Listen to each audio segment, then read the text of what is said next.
Okay, so we're going to have a look at another technique that can be very useful in traditional Irish wrestling, collar and elbow. I'm back with Dragan, and today we're going to have a look at what's called the back heel. So mechanically, it's an outside trip. It's the same kind of technique you will see in pretty much any stand-up grappling style you can think of. So mechanically, what's happening here is that I'm forcing Dragan's upper body, his center of mass, backwards to the extent that he has to take a step back to catch his balance. So his center of mass is currently here. He's nice and set over his base. If I try and trip him here, it's not going to work.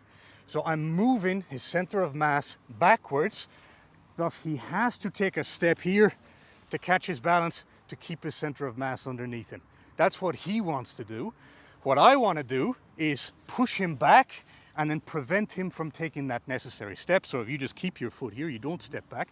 I'm forcing his center of mass back. He can no longer move this leg because I'm preventing him. Boom, center of mass no longer has anything under it, and he goes down. And I'm using my leg to do that. I'm hooking here, outside trip, back heel. So, collar and elbow as always, right hand on collar, left hand on sleeve. And I need to get Dragan's upper body moving back. Now, a few things to keep in mind as we do this. The back heel is an outside trip, but I don't want to get too enthusiastic and end up overextending myself too soon. What I mean by that is if we're here like this and we're wrestling, and I get tunnel vision essentially, and I think, okay, I'm going for my back heel, I'm going for my outside trip, and I start overextending and trying to hook his leg, this is bad. His alignment has not been compromised at all. His mass is still over his base. He's set, he's solid. I've just compromised my own balance. I've overextended, and I'm going to get twisted. I'm going to get countered here all day long. So that's the first thing to keep in mind with the back heel, is I need to lead with my hips. I'm not leading with my trip, I'm leading with my hips. So moving him backwards involves taking a step forwards from my point of view. I've got my right hand on the collar, I've got my left hand on the sleeve. I'm going to take a big, deep step in. My right foot goes deep in between his. I'm leading with my hips, hip to hip. So when you start drilling it, you can just start by practicing this initial penetration step. You often hear it called in freestyle wrestling. Just like you were taking a shot for a double leg takedown, you want to try and get your feet in as deep between his as possible, leading with the hips. So that's a good kind of a starting drill for familiarizing yourself with the back heel. The next step is I need to get his upper body moving backwards. I can do that to an extent just with my forward momentum. You can see it forces him to take like that little kind of a stutter step backwards. So that's one part of making him move. The second part comes from this, from my collar hand. So as I step in, I'm using this as a frame to get his shoulder back.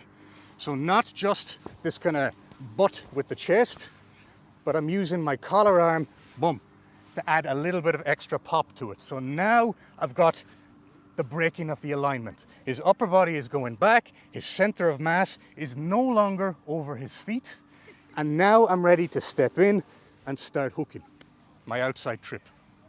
Now, once I've got him back and I start hooking, we're talking calf on calf. I'm not going up here on the crook of his knee. I'm not trying to block his foot. I'm going calf on calf.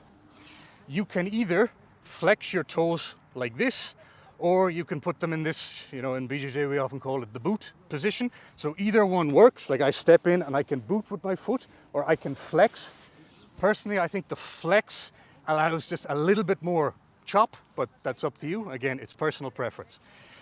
And when we put it all together, if you just come back to, like kind of neutral position, we're here like this, right hand on collar, left hand on sleeve, we're moving around.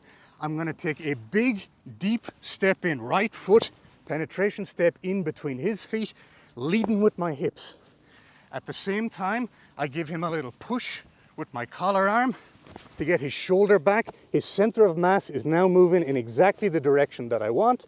I step in, I hook, boom. and he goes down. I just drive straight through him. Back heel. Classic outside trip technique for collar and elbow wrestling. So again, we show it in like something a little bit approaching real time. We're here, we're moving around. I'm not overextending from way out here. I give him a little pull forward, which might even prompt him to start going in the direction that I want. Big deep step in, center of mass goes backwards, outside trip, boom, and he's down.